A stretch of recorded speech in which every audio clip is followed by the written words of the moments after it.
తాకట్టులో ఉన్న బంగారాన్ని విడిపించి ఆ రోజు ఆన్లైన్ రేటుకే మేము కొంటాం. Sharma gold company. నమస్కారం, వెల్కమ్ టు సుమన్ టీవీ. ఇవాళ మనతో పాటు ప్రణవానంద ప్రభుజీ ఉన్నారు.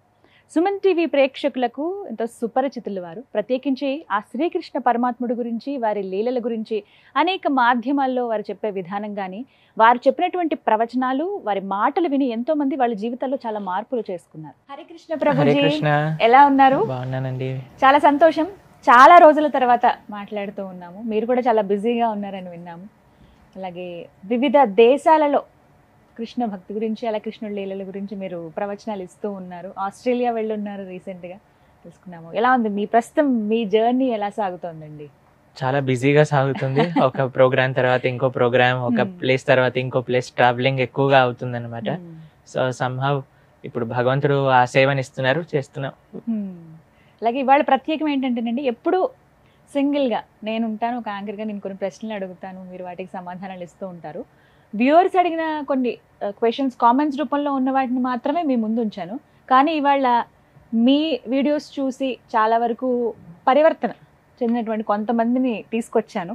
వీళ్ళు ఏంటంటే చాలా సందేహాలు ఉన్నాయి మాకు, మేము డైరెక్ట్గా ప్రభుజీతో మాట్లాడాలనుకుంటున్నామని ఎప్పటి నుంచో అడుగుతున్న వాళ్ళే. సో అలా కొంతమంది మాత్రమే, చాలామంది అలా నాకు ఎప్పుడు ప్రోగ్రామ్కి వెళ్ళినా, ఈవెన్ నేపాల్కి వెళ్ళినా కూడా మమ్మల్ని చాలామంది పలకరించి మరి అడుగుతూ ఉన్నారు, ఇలా ప్రణవానంద గారితో ఇంటర్వ్యూస్ చేస్తారు కదా, మేము వారితో మాట్లాడాలనుకుంటున్నాం, ఎలా ఎలా అని చాలామంది. బట్ మీ సందేహాలు ఏంటో చెప్పండి, మీ తరపున నేను అడుగుతానని చెప్పి ఎప్పుడు వాళ్ళకి చెప్తూ ఉంటాను. అలా చాలా క్వశ్చన్స్ ఇవాళ నేను ప్రత్యేకంగా అడిగే కన్నా ఇక్కడ ఉన్నటువంటి ఆడియన్స్ ఎవరైతే ఉన్నారో వీళ్ళు అడుగుతారు. మరి స్టార్ట్ చేద్దామండి. తప్పకుండా. నమస్కారం గురూజీ, నా పేరు సంగవి. నేను చాలా టెంపుల్స్కి వెళ్తుంటాను. సో ఏంటంటే అక్కడికి వెళ్తే విఐపి టికెట్ ఒకటి ఉంటుంది, నార్మల్ టికెట్ ఒకటి ఉంటుంది కదా సార్. నార్మల్ పర్సన్స్ వెళ్ళడానికి అది 100 విఐపి టికెట్ వాళ్ళకి తొందరగా దర్శనం అవుతుంది, నార్మల్ పర్సన్స్ వాళ్ళకి తొందరగా దర్శనం కాదు. దానికి ఏమన్నా చెప్పగలుగుతారా? మనము కొన్ని ఆలయాల్లో ఆ వ్యవస్థ ఉన్నది, వీ కెనాట్ డినై ఇట్. ఇప్పుడు వెంకటేశ్వర స్వామి దగ్గరికి వెళ్ళామనుకోండి, 300 రూపాయలు స్పెషల్ దర్శనం టికెట్ ఉంటుంది.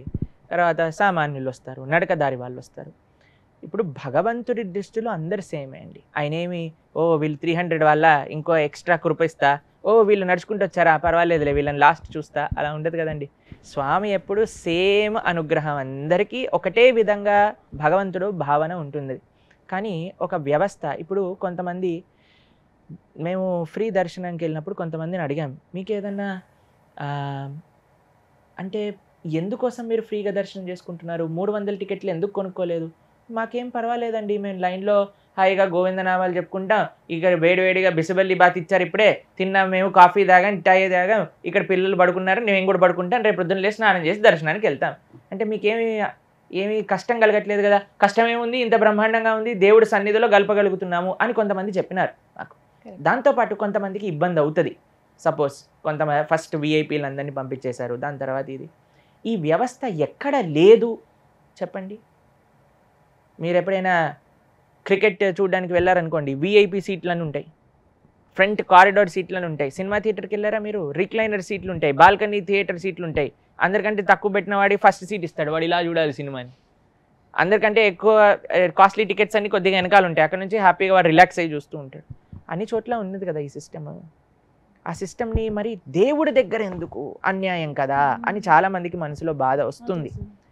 కానీ మీరు చూసారనుకోండి, కొంతమందికి సమయం ఉంటుంది, కొంతమందికి డబ్బులు ఉంటాయి, కొంతమందికి త్వరగా దర్శనం కావాలని ఉంటుంది, కొంతమంది వాళ్ళు చేసే సర్వీసెస్, ఇప్పుడు పొలిటీషియన్స్ ఉంటారు, వాళ్ళు ఎంతసేపు అని లైన్లో ఉంటారు, వాళ్ళకి ఇంకా బిజినెస్లు ఉంటాయి కదా, ఏం చేయాలి అని.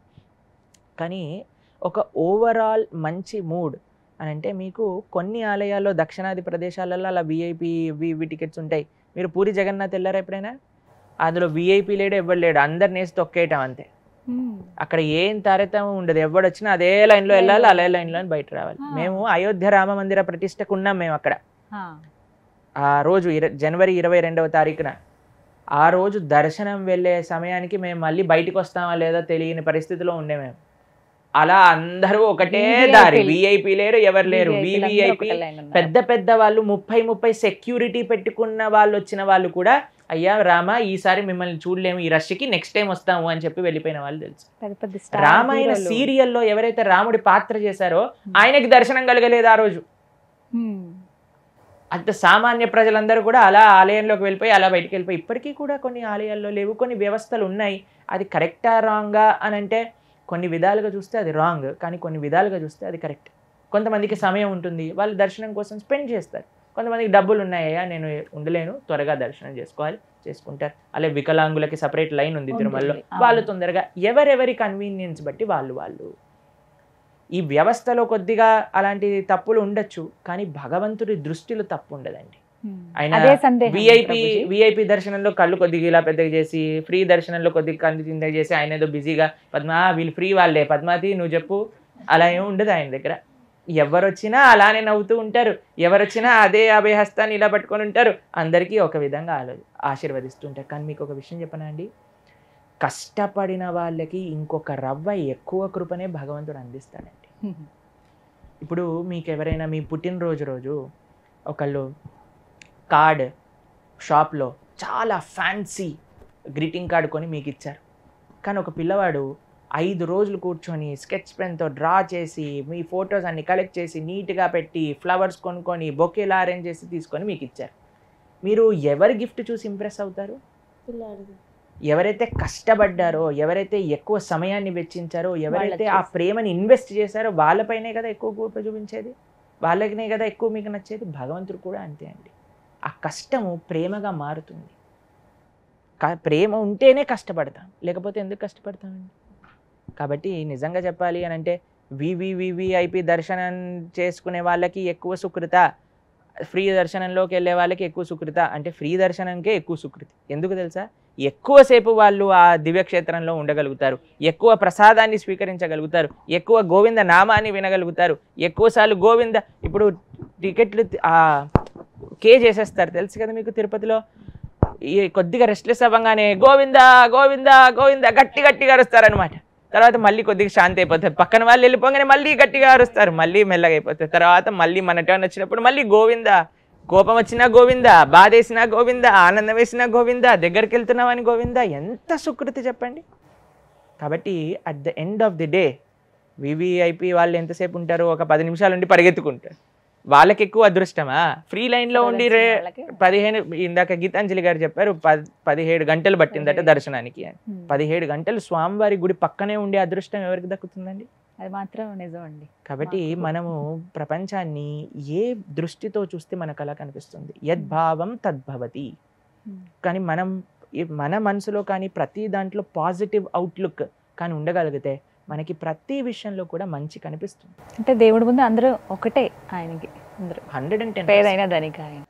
మనకి ఉండుండొచ్చు, మనం విఐపికి వెళ్ళాలి, ఇలా వెళ్ళాలి, లేదా ఫ్రీ దర్శనంకి. కొంతమంది సర్వదర్శనంకి మేము వెళ్ళామండి, నడకదారిలో వెళ్ళాం తిరుపతి, సర్వదర్శనానికి వెళ్ళాం. కొంతమంది నన్ను అడిగిన ప్రశ్న ఏంటంటే, మీరు ఇలా ఫలానా కదండి సుమంటి అని, మీకు విఐపి దర్శనం ఉంటుంది కదా, మీరు సర్వదర్శనంకి ఎందుకు వచ్చారు అని చాలామంది ప్రశ్న వేశారు నన్ను. నాకు సర్వదర్శనంలో వెళ్తేనే ఆనందం, ఎక్కువసేపు ఉండగలుగుతాను అనేది. చూసారా? కాబట్టి ప్రతి ఒక్క వ్యవస్థకి కూడా దాని మంచి దాని చెడు ఉంటుంది, కానీ మనం మంచిని చూడాలి, చెడుని సంస్కరించే ప్రయత్నము ఆ శక్తి కలిగిన వాళ్ళమైతే సంస్కరించవచ్చు. అణువణువున భక్తి అయితే కనిపించింది నాకు, ప్రతి క్షణం ఆ స్వామి నామం చెప్పి. మనకేమొచ్చింది అన్ని గంటలు ఉండటం వల్ల అని అంటే మంచే జరిగింది ఒక విధంగా. కాబట్టి ప్రతి దాంట్లో మనం మంచిని వెతకటం ప్రారంభం చేయాలి. కాబట్టి వ్యవస్థని మార్చలేము, ఆ వ్యవస్థలో ఎలా మనం మంచిగా భగవంతుణ్ణి సేవించుకోవచ్చు, అది మన ఫోకస్ ఉంది. చక్కగా చెప్పారు గురుజీ. హరే కృష్ణ.